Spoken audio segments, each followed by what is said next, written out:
Hay épocas que parecen bisagras en la historia, momentos en los que el mundo conocido gira sobre sí mismo, crujiendo, para dar paso a algo completamente nuevo.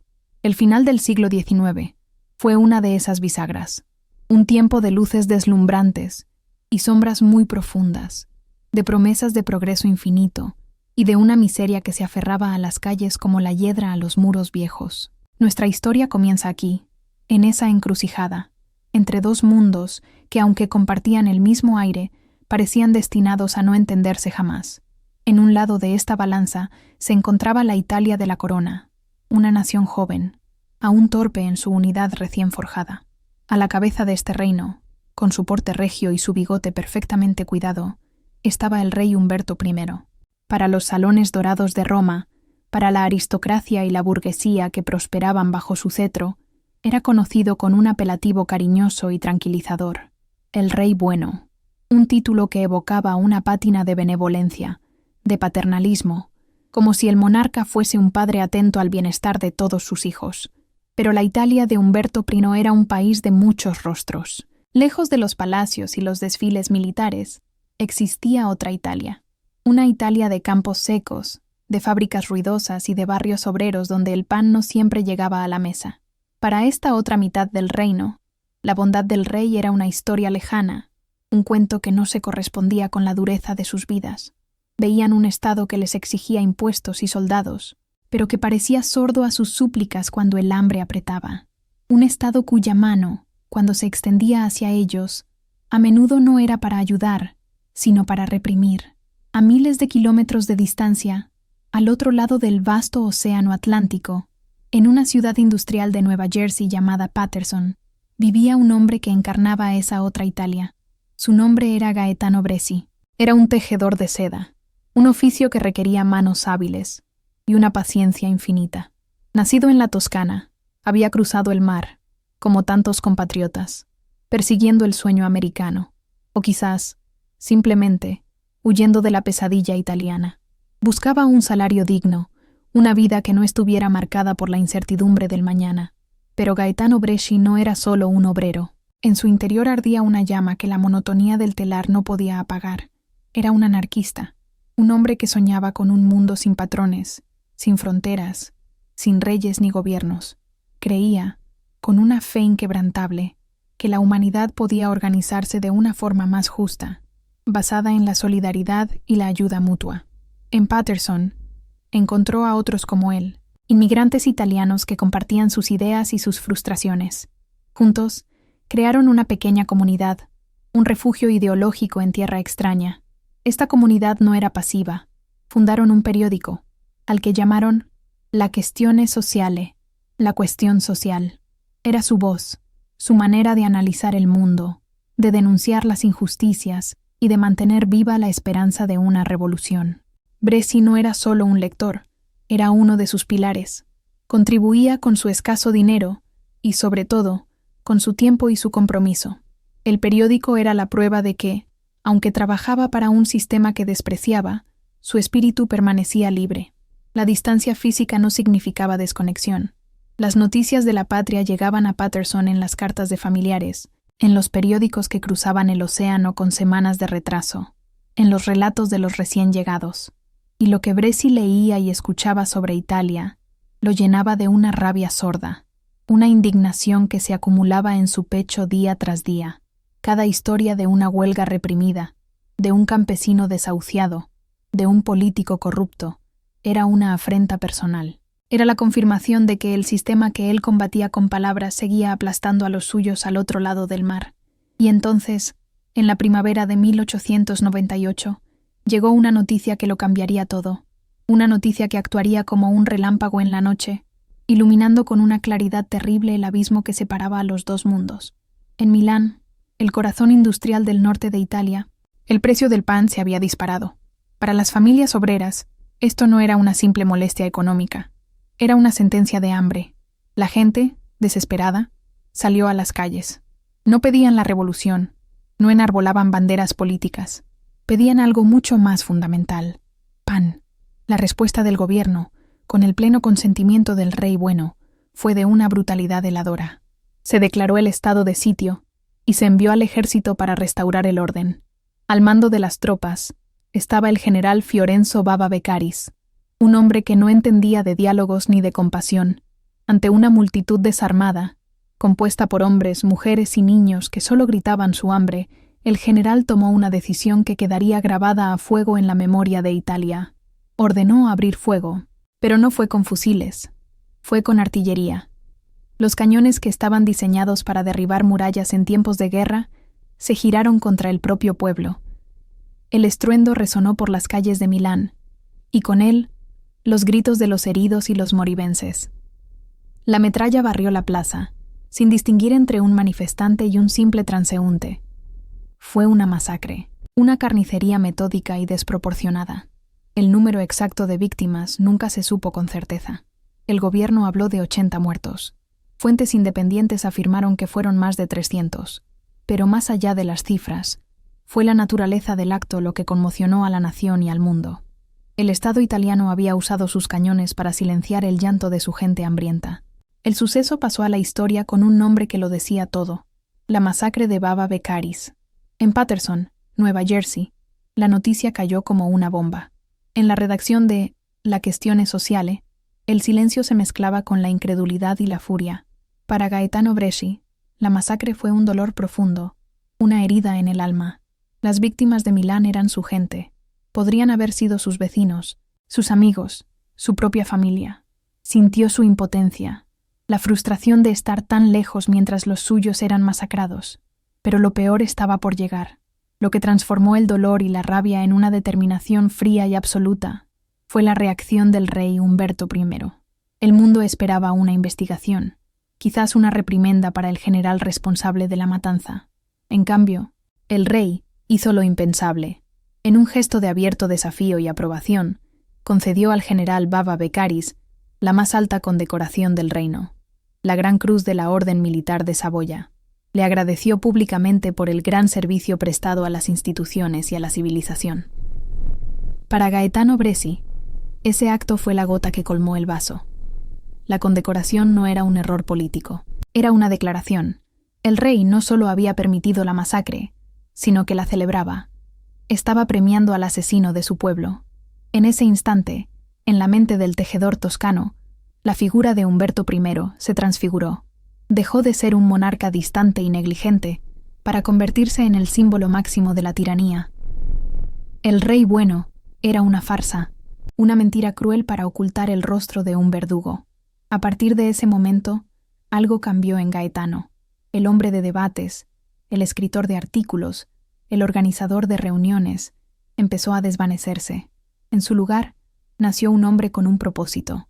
La justicia, se convenció, no vendría de los parlamentos ni de los tribunales. El sistema estaba diseñado para protegerse a sí mismo. Si la justicia no podía venir desde arriba, tendría que ser impuesta desde abajo. La venganza, en su mente, se convirtió en un sinónimo de justicia. La venganza por los muertos de Milán. Su decisión fue tomada en silencio, sin alardes ni proclamas. Sus compañeros de Paterson notaron que se había vuelto más callado, más introspectivo. Un día, se presentó en la oficina del periódico y devolvió un pequeño préstamo que le habían concedido. Cuando le preguntaron por qué, su respuesta fue escueta y enigmática. Dijo que se preparaba para volver a Italia, que tenía asuntos que resolver. Nadie sospechó la verdadera naturaleza de esos asuntos. Con el dinero que había ahorrado pacientemente, trabajando en el telar, Bresci compró 2 cosas. La primera fue un billete de barco, un pasaje de tercera clase para cruzar de nuevo el Atlántico, pero esta vez en la dirección opuesta. Un viaje de regreso a la tierra que lo había expulsado. La segunda fue un revólver. Pequeño, discreto, fácil de ocultar. El viaje en barco fue largo y solitario. Mientras el vapor surcaba las aguas, dejando atrás la Estatua de la Libertad y el bullicio de América, Gaetano Bresci tenía tiempo para pensar. No sabemos qué cruzaba por su mente en esas semanas de travesía. Quizás recordaba su infancia en la Toscana, o las caras de sus compañeros en Paterson. Quizás repasaba una y otra vez los detalles de su plan. Lo que sí sabemos es que no era un hombre atormentado por la duda. Estaba convencido de la rectitud moral de su misión. No se veía a sí mismo como un asesino. Se veía como un ejecutor, un instrumento del pueblo, un brazo vengador que respondería a los cañones con una sola bala. Creía que su acto no sería un final, sino un principio. Un golpe tan sonoro que despertaría a las masas dormidas, que mostraría que incluso un rey no era invulnerable a la ira de los oprimidos. Mientras el barco se acercaba a las costas de Italia, el tejedor anarquista se preparaba. No llevaba consigo un ejército, ni un manifiesto grandilocuente. Solo llevaba un revólver en su equipaje y una idea fija en su corazón. Un rey debía pagar por la sangre derramada de su pueblo. El escenario estaba listo. Las dos Italias, la del palacio y la de la calle, estaban a punto de colisionar en la figura de dos hombres. Un monarca que se creía intocable y un tejedor que había cruzado un océano para demostrarle que estaba equivocado. La tranquila ciudad de Monza, al norte de Italia, aún no lo sabía, pero estaba a punto de convertirse en el epicentro de un terremoto que sacudiría los cimientos de un reino. El verano del año 1900 llegó a Monza con esa placidez que solo las pequeñas ciudades del norte de Italia parecen conocer. Los días eran largos y cálidos, y las noches traían una brisa suave desde los Alpes cercanos, invitando a la gente a salir a las calles, a poblar las plazas, a vivir la vida en comunidad. Monza era una ciudad acostumbrada a la presencia real. La Villa Real, una de las residencias de verano de la monarquía, era el orgullo local, un símbolo de prestigio que la conectaba directamente con el corazón del poder en Roma. Aquel domingo, 29 de julio, la ciudad bullía con una excitación especial. Se celebraba una competición de gimnasia, un evento social importante al que asistiría el propio rey Humberto I. Para el monarca, estos actos eran una parte fundamental de su reinado. Le permitían mostrarse cercano, accesible, reforzar esa imagen de rey bueno que con tanto esmero se había cultivado. Era una oportunidad para que el pueblo viera al hombre detrás de la corona, para recibir su saludo y sentir, aunque fuera por un instante, que formaban parte de la misma nación. El rey llegó a la sede de la Sociedad Deportiva Forti e Liberi por la tarde. Presidió la entrega de premios, sonrió a los atletas, conversó con los dignatarios locales. Todo transcurría según el guión previsible de una visita real. Había alegría en el aire, una atmósfera festiva y relajada. Los guardias de seguridad estaban presentes, por supuesto, pero la disposición era la de un evento público, no la de una fortaleza. El rey se movía en un carruaje descubierto, una elección deliberada para ser visto, para conectar con la multitud que se había congregado a lo largo del recorrido para aclamarlo. Entre esa multitud, sin embargo, había una figura que no compartía el júbilo general, un hombre cuya presencia en aquella calle de Monza era el final de un largo viaje, tanto geográfico como espiritual. Gaetano Bresci esperaba. No sabemos si su corazón latía con fuerza, o si por el contrario, lo embargaba una calma gélida, la tranquilidad de quien ha aceptado su destino. Había ensayado ese momento 1000 veces en su mente, en la cubierta del barco que lo trajo de vuelta, en las habitaciones anónimas donde se había alojado desde su llegada a Italia. Para él, los vítores y los aplausos que escuchaba a su alrededor eran un sonido hueco, el eco de una mentira. La gente aclamaba a un símbolo, a una figura que para él representaba la injusticia y el dolor. En cada rostro sonriente de la multitud, él veía la sombra de los muertos de Milán. El carruaje del rey no era para él un vehículo de celebración, sino el trono móvil de un tirano que había premiado al verdugo de su pueblo. El sol comenzaba a ponerse, tiñendo el cielo de tonos anaranjados y púrpuras. Las luces de gas empezaban a parpadear a lo largo de las calles, creando un juego de luces y sombras. El carruaje real inició su lento regreso hacia la villa. El rey, sentado junto a sus ayudantes, seguía saludando con la mano, respondiendo a los «¡Viva el rey!» que surgían de la multitud. Era una escena de perfecta armonía entre un monarca y sus súbditos, una postal de la Italia que el poder quería proyectar al mundo. Cuando el carruaje pasó frente al lugar donde Bresci se encontraba, el tiempo pareció contraerse. Para la mayoría de los presentes, fue un instante de confusión, un ruido sordo que rompió la melodía de la noche, un sonido que no encajaba. No fue el estruendo de un cañón como los de Milán, sino algo más seco, más personal, más íntimo. 3 o 4 detonaciones rápidas, casi ahogadas por el clamor de la gente y el trote de los caballos. Al principio, muchos no entendieron lo que había ocurrido. Quizás fuegos artificiales, un saludo extemporáneo. Pero entonces, la figura del rey que un segundo antes estaba erguida y sonriente, se desplomó en su asiento. El gesto fue lento, casi pesado, como si un hilo invisible que lo sostenía se hubiera cortado de repente. El saludo con la mano quedó suspendido en el aire antes de caer sin vida sobre su regazo. El caos fue instantáneo. Los gritos de júbilo se transformaron en alaridos de pánico y de horror. Los caballos, asustados por el ruido y la agitación, se encabritaron. Los guardias, que hasta ese momento habían sido meros espectadores, se abalanzaron sobre el carruaje, tratando de proteger un cuerpo que ya no necesitaba protección.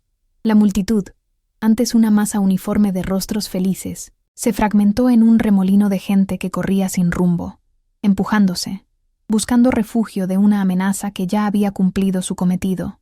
En medio de ese torbellino, Gaetano Bresci no se movió, no intentó escapar, no se perdió entre la gente, permaneció allí, de pie, con el arma aún en la mano, como un actor que ha pronunciado su última línea y espera a que baje el telón. Su rostro, según los testimonios, no reflejaba ni triunfo ni remordimiento, sino una especie de cumplimiento. La misión para la que había cruzado un océano estaba terminada. La furia de la multitud, una vez superado el shock inicial, se dirigió hacia él. Aquellos que segundos antes aclamaban al rey, ahora querían linchar al hombre que se lo había arrebatado. Fue un momento de violencia primitiva, una turba enloquecida que buscaba una retribución inmediata. Fueron los propios carabineros los que tuvieron que proteger a Bresci de ser despedazado allí mismo. Lo rodearon, lo desarmaron y se lo llevaron a rastras, abriéndose paso a duras penas entre los golpes y las maldiciones. Mientras tanto, el carruaje real partía a toda velocidad hacia la villa.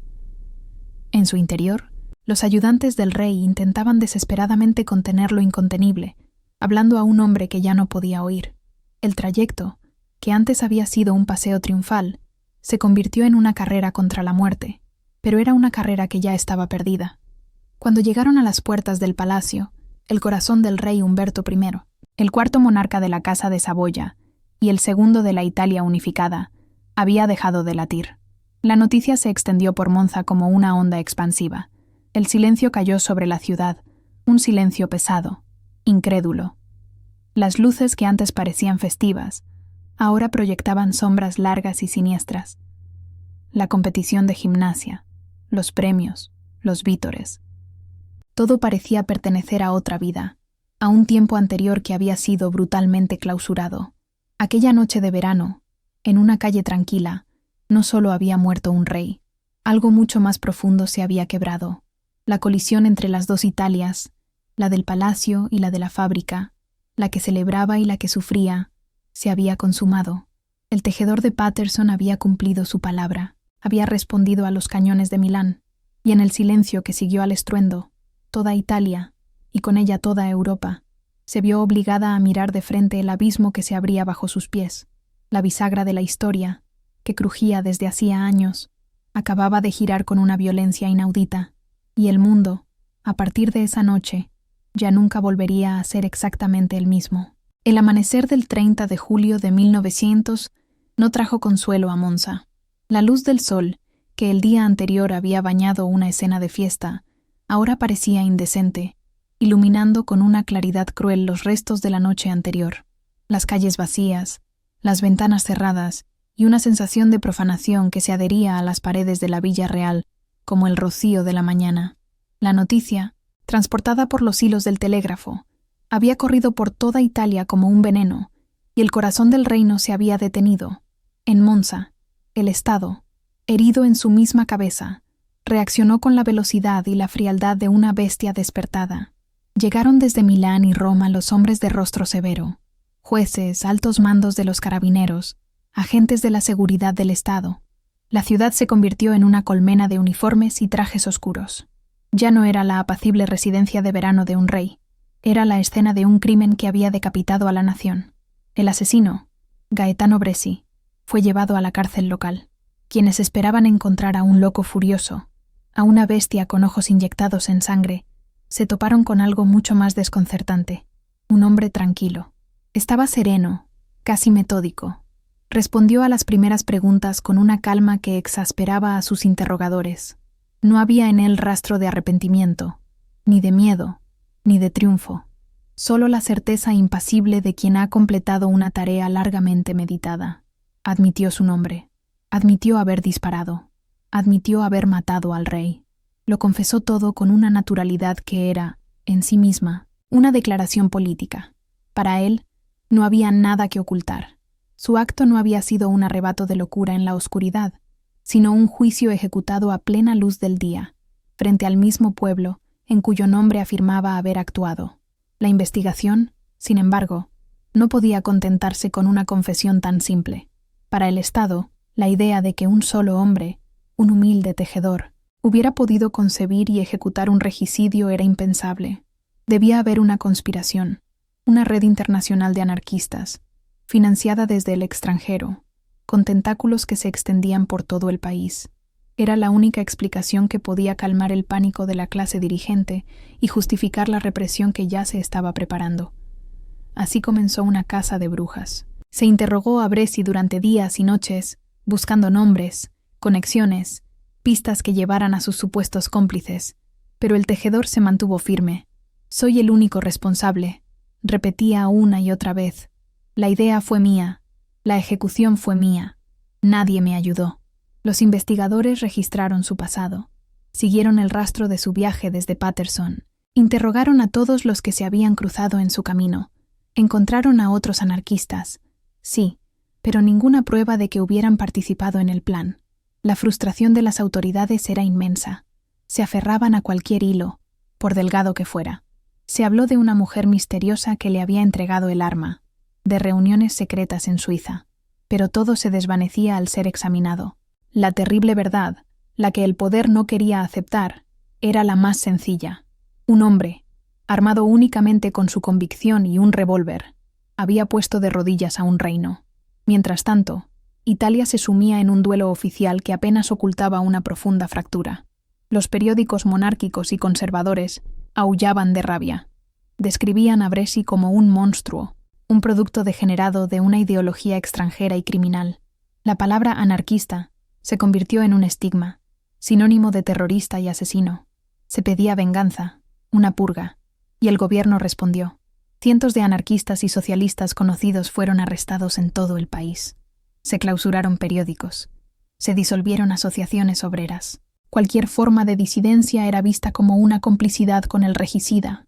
El asesinato de Humberto I se convirtió en el pretexto perfecto para intentar aplastar un movimiento obrero que llevaba años desafiando al poder.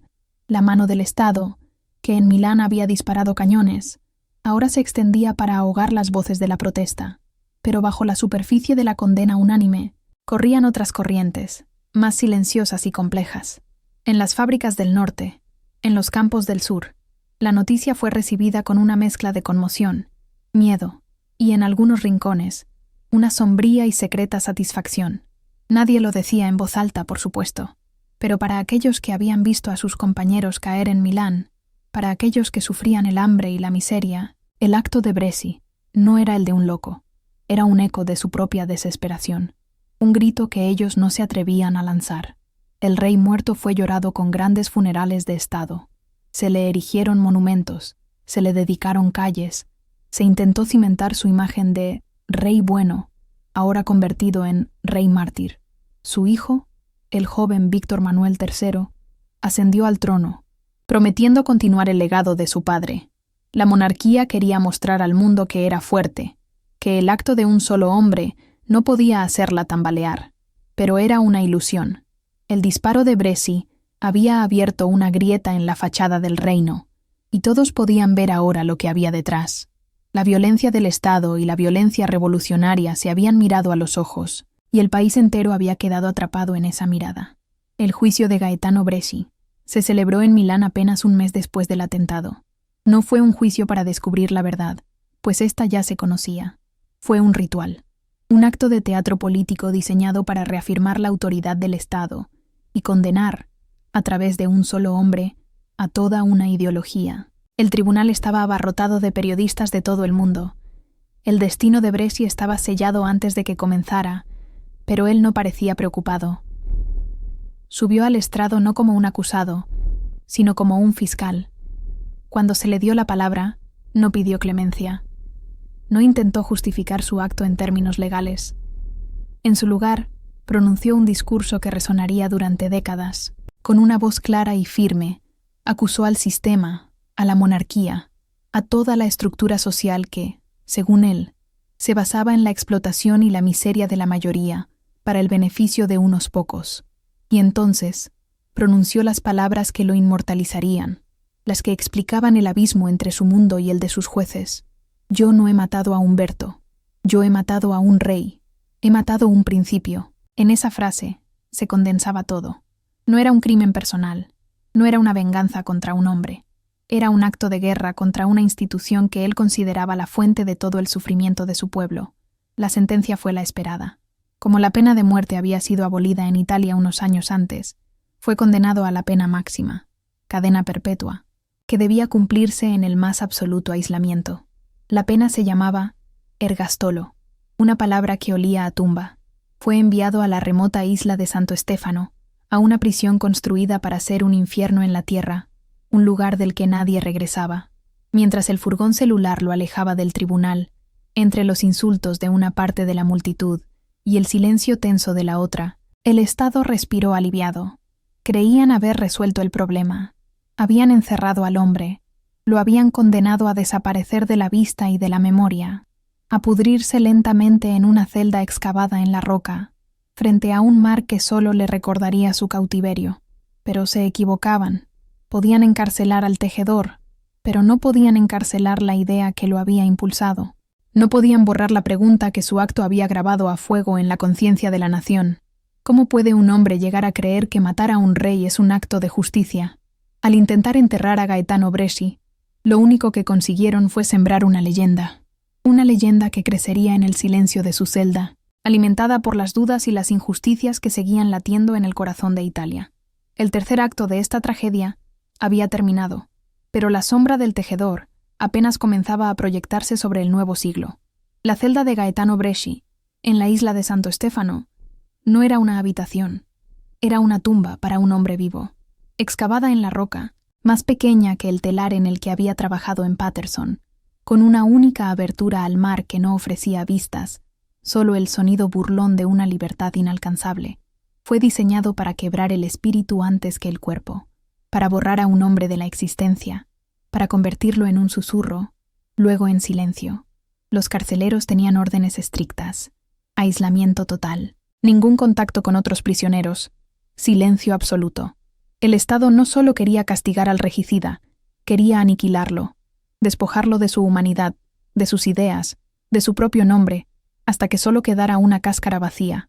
Querían que la historia recordara el crimen, pero olvidara al hombre. Sin embargo, el silencio de una celda puede ser un lienzo muy grande. No sabemos qué pensó Bresci en aquellos meses de soledad forzada. Quizás repasó su vida, el viaje desde la Toscana a América y de vuelta a Monza.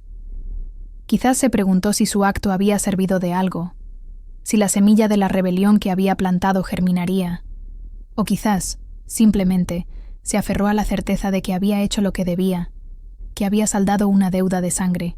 Menos de un año después de su condena, el 22 de mayo de 1901, Gaetano Bresci fue encontrado muerto en esa celda. La versión oficial fue rápida, concisa y conveniente. Suicidio.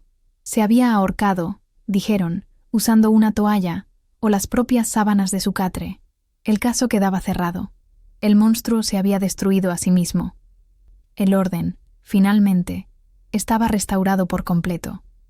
Pero la historia, como el mar que golpeaba las rocas de Santo Stefano, tiene corrientes subterráneas. Pocos creyeron la versión oficial. Cómo un hombre vigilado día y noche, en una celda casi desnuda, pudo preparar su propia muerte sin que nadie lo notara. Las dudas surgieron de inmediato, susurros que se convirtieron en acusaciones. Muchos estaban convencidos de que Bresci no se había suicidado, sino que había sido suicidado, asesinado por sus carceleros, ya fuera por venganza o por orden de un Estado que no podía permitirse el lujo de que un mártir anarquista siguiera respirando.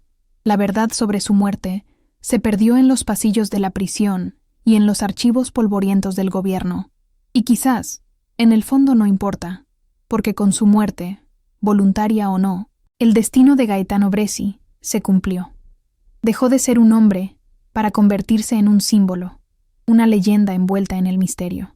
Su cuerpo fue enterrado en una tumba sin nombre en el cementerio de la isla, un último intento por borrarlo. Pero los símbolos no necesitan tumba, viven en la memoria. En el continente, la corona pasó a la cabeza del joven Víctor Manuel III. El nuevo rey era un hombre muy diferente a su padre. Era bajo, introvertido, más un estudioso que un soldado, y había aprendido una lección terrible en la noche de Monza.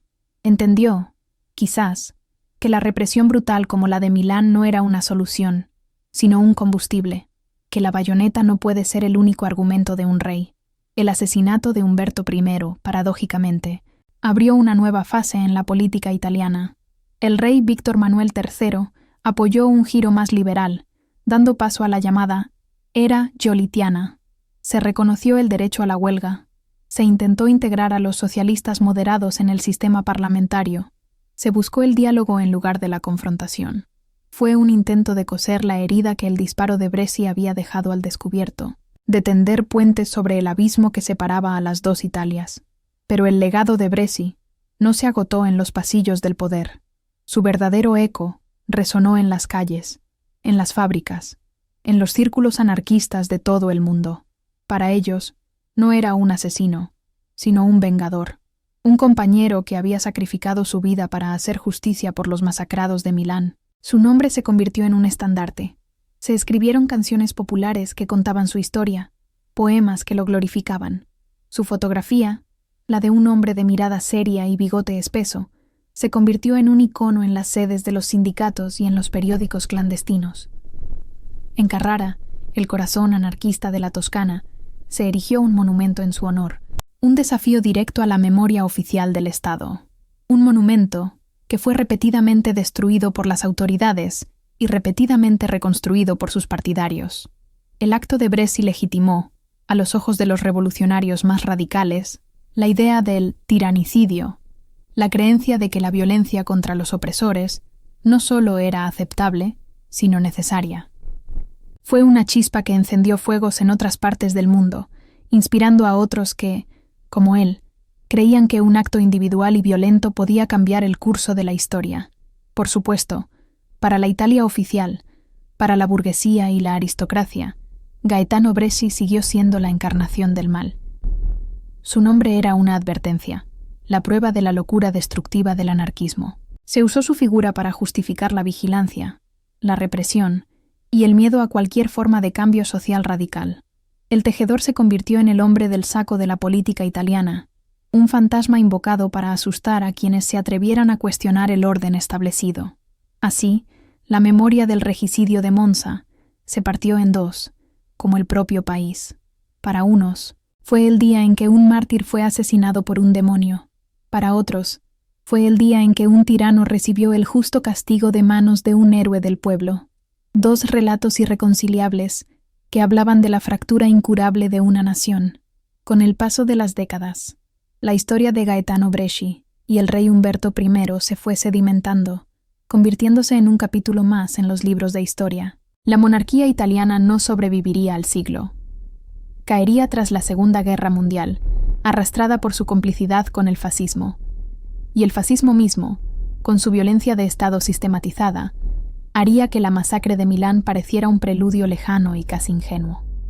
Pero la pregunta que plantea esta historia nunca ha perdido su filo. Nos obliga a mirar hacia atrás, no para juzgar, sino para comprender. Nos obliga a recordar a las víctimas olvidadas, a aquellos hombres, mujeres y niños que cayeron en las calles de Milán, cuyo único crimen fue tener hambre. Fue su sangre, su dolor silenciado, lo que armó la mano de Gaetano Bresci. El tejedor de Paterson no inició una revolución. No trajo el mundo sin patrones ni fronteras con el que soñaba, pero su acto solitario y terrible fue como una piedra arrojada a un lago en calma. Las ondas que generó se extendieron mucho más allá de lo que él mismo podría haber imaginado, alterando el curso de la política italiana y dejando una marca indeleble en la conciencia de un siglo que apenas comenzaba. Y hoy, cuando miramos hacia atrás, a esa bisagra de la historia, no vemos simplemente la historia de un rey y su asesino.